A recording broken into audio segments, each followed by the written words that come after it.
कहानियों की सौगात में आपका स्वागत है। गुरु अर्जुन देव जी और राजा की कहानी। साखी। पिछले जन्म के कर्म। डेरा ब्यास राधा स्वामी बाबा जी की साखी। एक दिन संध्या के समय श्री गुरु अर्जुन देव जी के दर्शन करने के लिए हिमाचल के साकेत शहर का राजा आया। गुरु दरबार में कीर्तन चल रहा था। रागी शब्द गा रहे थे।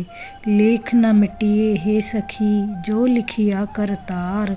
राजा ने प्रश्न किया, महाराज, अगर किस्मत के लेख मिटते नहीं हैं तो संगत करने का क्या लाभ है? श्री गुरु अर्जुन देव जी ने कहा, इसका उत्तर आपको समय आने पर देंगे। अभी आप कुछ आराम कर लीजिए। राजा रात को सोया तो उसे सपन आया कि उसका एक अति दरिद्र परिवार में जन्म हुआ है और उसका जीवन अत्यंत दरिद्रता में बीत रहा है। वो युवा हुआ, उसका विवाह हुआ और उसे 4 संतानें हुईं। उसके जीवन के 40 वर्ष बीत चुके थे। एक दिन बच्चों की जिद पर वो एक पीलू के वृक्ष पर चढ़कर उनके लिए पीलू तोड़कर नीचे फेंक रहा है और कुछ खुद भी खा रहा है।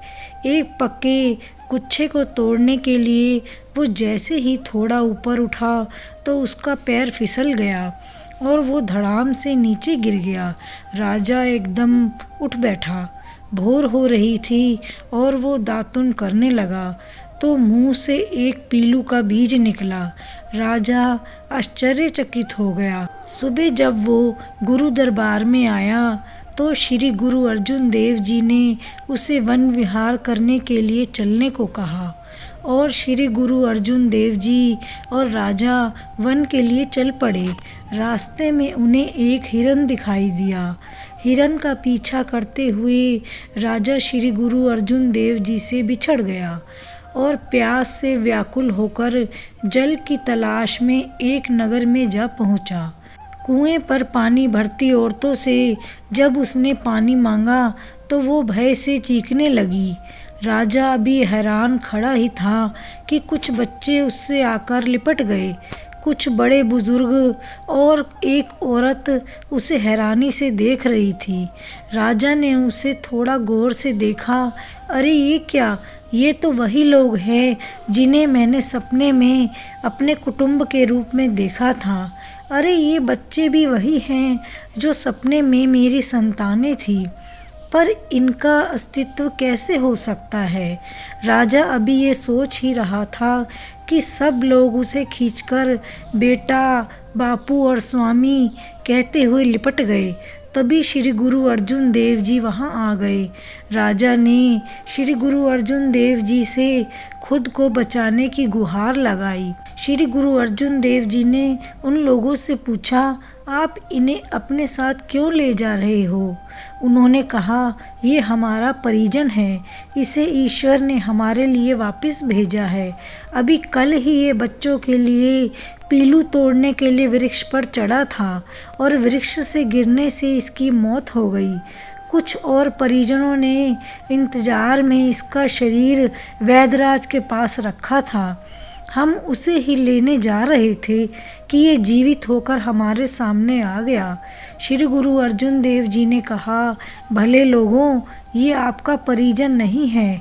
आपके परिजन का शरीर वैद्य के घर में सुरक्षित पड़ा है।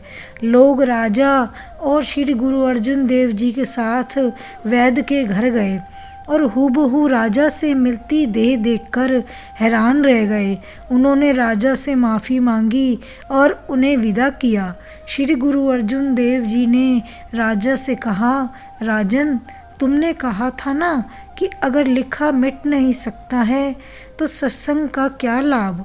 आप जो अभी देख के आ रहे हो वो आपका आने वाला जन्म था, जो आपको इस जन्म के कुछ गलत कार्यों के कारण भोगना था। लेकिन साधु जनों की संगत के कारण श्री गुरु नानक देव जी ने आपकी दरिद्रता के 40 साल एक सपने में ही व्यतीत कर दिए। जिस तरह राजमुद्रा पर अंकित अक्षर उल्टे होते हैं, लेकिन स्याही का रंग मिलते ही वो राजपत्र पर सीधे छपते हैं। उसी तरह सत्संग का साथ हमारी मलिन बुद्धि को सीधे राह पर डाल देता है। राजा ये सुनकर धन्य श्री गुरु अर्जुन देव जी कहते हुए उनके चरणों में नतमस्तक हो गया। तात्पर्य, हम भले ही घर पर बैठकर चाहे जितना भी भजन सिमरन कर लें, पर हमारा नियमित सत्संग किसी भी हालत में नहीं छूटना चाहिए। नियमित सत्संग से हमें अच्छे मार्ग पर चलने की, अच्छे कर्म करने की और लगातार बिना नागा भजन सिमरन करने की प्रेरणा मिलती है।